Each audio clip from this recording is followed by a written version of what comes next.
Hello, everybody. We're back. This is the combined 11 between Arsenal versus Chelsea. Remember, this game is happening on Tuesday at the very Emirati Stadium. Emirates. We flogged Chelsea 3-2. I didn't like the fact that we give them that 2-goal bounce back, but we won them 3-2 at the Stamford Bridge about 2 weeks ago. This time they're coming home. You know what we do at home? We demolish, we destroy, we disembark. You fight. You don't play football. You don't play football in Emirates. We score. You know you don't play football. You guys just fight, bully. But we'll see how it goes down on Tuesday. Man, truly, thanks for coming back, bro. So, real quickly, combined 11. In the previous video, we tried to start with the goalkeepers, and you were trying to argue Sanchez over Raya. But I'm sure we put that to bed already, that Raya is a world-class goalkeeper. You can't call 3 goalkeepers without mentioning Raya at this point. That's how good he's been. Like I said in the previous video, 3 years in a row, he's been leading our Golden Glove. He's had the best. He's had clean sheets after clean sheets, least goal considered in the Premier League so far this season, I believe. So he's on the pedestal to winning the Golden Glove yet again 3 times since he signed for the Arsenal. I remember the first season, he didn't even start as our number 1 goalkeeper. It was Ramsdale, but he still won the Golden Glove. So the man is on point. The man is on fire. The man is my number 1 goalkeeper right now in Europe, I dare say in the world. But that's open to you guys to debate, argue, and, comment. Right back, bro. We have, I don't know who's playing for you guys. The last game, you guys started with Gusto and you brought in James. Are you choosing James or Gusto for this comparison? My right back is Timber. Choosing the world class right back, which is James. But he doesn't even play right back again right now for you guys. He plays more in the midfield. No, that's how good it is. He can play anywhere. He can play as a striker too. But he's the best right back in the world. Which game did he play as a striker? I'm just kidding. But no. The best case scenario, he's played as a midfield, as a 6. He's played as a right back and he's played as a centre back. Played it successfully well, better than he went toe to toe with Arsenal defense midfielders and conquered that day. Listen, I think Timber is a world class right back. I think this season. But hold on, I feel like it's disrespectful to compare Timber in any shape and form with James. No. Forget that James has been injured for a while, but coming back. James has had a rough patch in his football career. Yeah. But James, when he's in form, right? Yeah. I feel like any football lover will find it disrespectful to compare Timber and James. Football lover. It's almost like you want to compare, like the recent comparison they did with Semta with Wizkid, and you try to bring up Wizkid and Fela. Come on, bro. I think you've got nuts. Come on, bro. James is Fela, and Timber is I'm gonna compare living legend. Like nobody will compare James with. You can compare any other Chelsea player, but don't do that, bro. Don't even bring it up. Let's move to the next position, bro. You know what? I'm not gonna argue this one because I know. No. See, James is class. When he's available, he's class. But Timber is. You know what? Remember, this is not even James' peak. James has played his peak. James is even declining, but he's still the best. I don't think he's declining. Timber is just coming up. Let's see Timber in the next 3-4 years. Timber is even. I see how good. He's centre back by trade, but he's on that center. He's on that right back, and he's displaced. Ben White, Benny Blanco, in that right back position. That now, even with the injury that Ben White has had, he can't even get into the team when Timber is playing. Timber is our number. But anyway, I'll give James this one. Centre back pairing, we have Chalobah and Fofana versus the 2 monsters at the back in the presence of William Saliba and Gabriel Magalhaes. Who would you go for a centre back pairing? I'll be very honest, right? Chalobah is a great player. Hold on. I'm not going to disrespect him. He's an amazing player. Any day, anytime, I want him to be in my team, right? Same with the other guy. Any day, anytime. But yeah, Fofana, right? Mm-hmm. But the form both Arsenal centre backs are right Mm-hmm. now, it's a different form. It's almost like what we experienced last year with Liverpool. You keep saying, let me Vidic tell and this you, guy. if you like, play form from now to tomorrow. As Hold long on, as no. I'm just saying. Right we have now, I give it to you Magalhaes, guys. Yeah, that's as fine. long as we have I don't want to Magalhaes, drag it. yes, as long as we Yeah, have Magalhaes and Saliba in the Premier League, there will not yeah. be a centre back that will displace them in this league in Europe right That's now. what we said about last year for Liverpool. Those two centre backs, and this year they've been fumbling. But anyways, No, you guys are I don't. I see. last season they were the best. I don't rate. In fact, I stopped rating Virgil van Dijk's from last 3 seasons till now. I think the last 3 seasons he But declined. they were great last season, right? I mean, with Konate, When they were won okay. the league. They won the league. They were okay now. Of course, they were okay. But Okay. I mean, I would still So, had. but I think we still had the more. I'm not sure. Don't quote me. But I think we had. I don't know if we had more clean sheets. But anyway, we were very bad last season. yeah, but so you guys, I give it to you both centre backs. I think you guys, I'll take them over left Fofana left right back now. is Cucurella, Calafiori. Where are you going? This should be very easy, straightforward. Obviously, I'll take Cuckoo. Again, Anyway, Cuckoo Cucurella. has paid his price. I think Cucurella he's been giving Saka a very he's been very tough. In terms of No, I think Saka has been getting the best of him. I didn't enjoy the last game or even the game before the last one. However, I still give it up to him that he has been good in terms of achievement in his career with success with Spain club. I feel like I would take Cucurella any day, anytime. Okay, Cucurella gets in as the left back. Now the three midfielders for Arsenal, we're playing. Most likely, our first choice midfielders will be Declan Rice as a number 8, Zubimendi as number 6. We dropped our captain Odegaard in the last game, but he didn't go for Eze. He went for Havertz. So I'll just go Odegaard. Who do you think makes? This is a 4-3-3 formation, by the way. Who do you think makes the midfield? Combined midfield between and Arsenal. I would take Caicedo over Zubimendi. Again, that's my preference, right? Okay. I see Enzo getting kind of form that I like, but I'll take Rice over Enzo. him just based on current form. Palmer has been great for us, right? But even though he's coming out from his current form is not the best of the best. Same with Odegaard too. I see him, coming off from bench sometimes and playing as his well. last game, So he impacted the game, and he gave a pre-assist. Palmer impacted the game. Did you see that last minute goal that open net that he skied?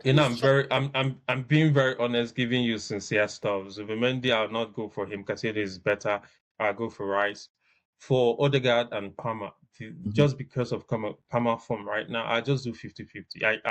I can leave that place vacant, to be honest.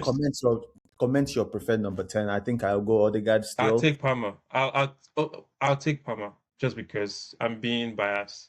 Okay. Now front three. Front three.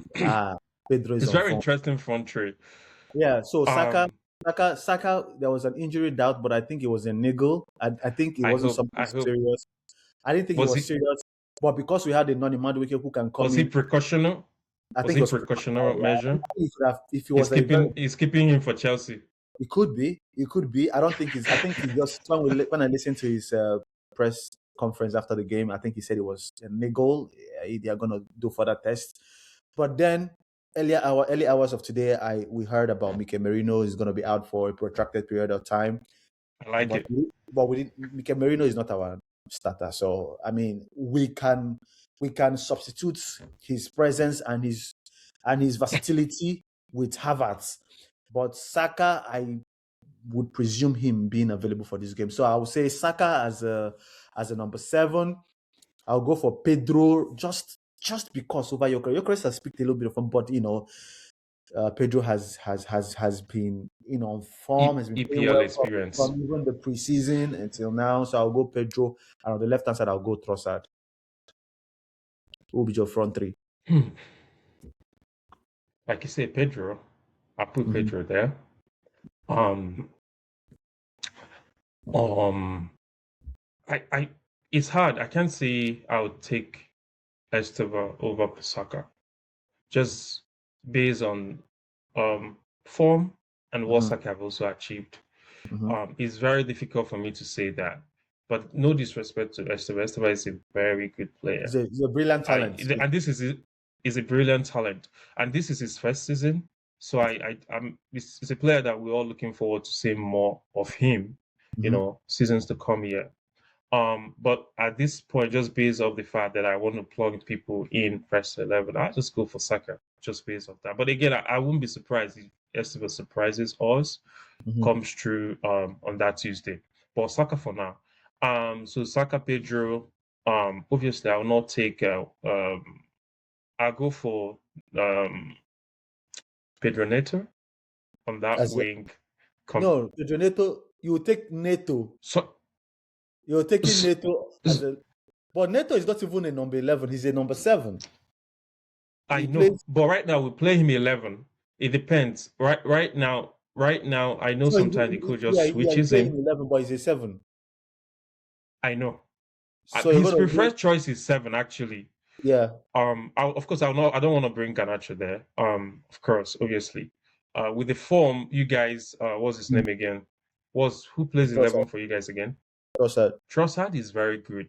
Trossard, his skills and experience is what is helping him so far. I think the guy has wealth of experience, right?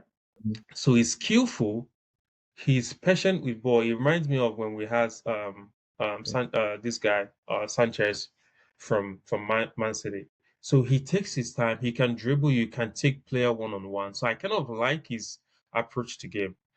However, if I'm going to plug in our Pedro Neto, just because of his pace and also being able to take player one-on-one, I would want to put Pedro Neto there on our 11.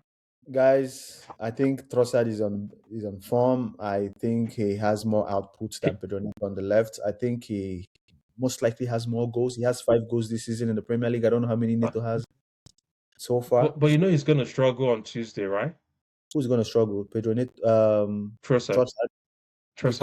Because James is going to be there. Because James is going to be there. He's not going to move. And I'm sure your coach will be planning out different options. James is not going to let that old man, move an inch.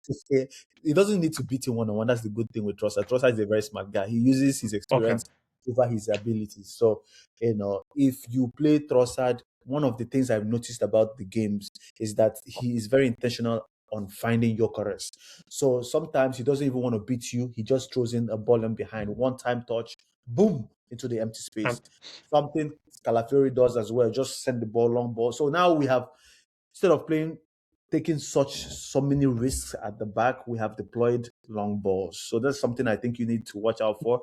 And but he'll be playing against an experienced right back, right?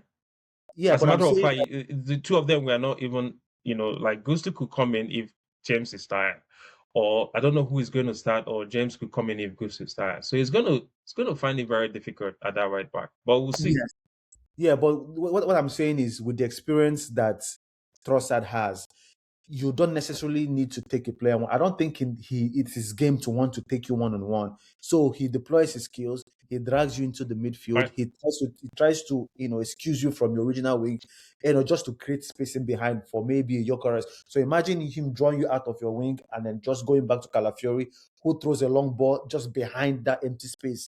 You have someone like Gyökeres running there to control the game or have the ball, or Odegaard is the 10. Just explore that space and try to. Yeah, so it's going to be a tough game. We have the 1-goal lead, but it doesn't mean anything because, like you said, it doesn't.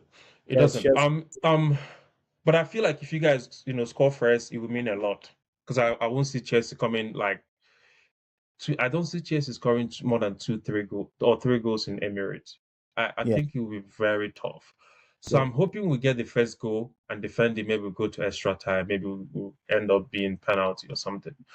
However, do you see Saka not being part of that? Because I think Saka, for example, is the one player that I feel that could impact that game heavily on that left wing.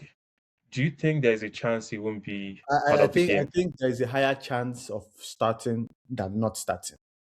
Again, whether he starts or he doesn't start, I sort of like, or I think I would prefer a Madueke. That would be my own preference. The only thing I forgot about that dude, man. Yeah, the only thing I would prefer or would hope that he works on tomorrow during the training would be his decision-making abilities. He cannot have such a worldy performance against Leeds and go and mess up. So I would expect him to make his decisions on time with the crosses. When he takes on his man, he will have the better. In fact, I see a penalty in that game. In fact, if we start Noni Madueke, I see red card, but now I see I'm on Arsenal. You see that red card. Last time it was you guys. But thank you, everybody. To be honest, if you guys go one player down, it's finished for you guys. I think you guys has a chance to win it, but just make sure you guys don't go one player down because it's going to be tough for you guys. I think we'll learn from our previous encounter in the league and the previous game at Stamford Bridge, and we'll try not to, go a man Let's down. bet again, bro. Put your money, bro. Are you ready to put your money where your mouth is? We can do this behind the scene. I'll connect with you again, then we'll do it again. Okay, no problem. But I can bet you guys will not win us. It could be a draw, but because you guys are one goal ahead and you guys can take it, but definitely not gonna win us. Okay, no problem. Thank you for joining, Trudy. Like, it's been a very pleasure, wonderful bro. And thanks for coming in and supporting the channel again, guys. Please do not forget to like, share, and subscribe to the Global Gooners Pod. And thank you for your support so far. Come on, you Gunners, and let's go deal with them at the Emirates. It's gonna be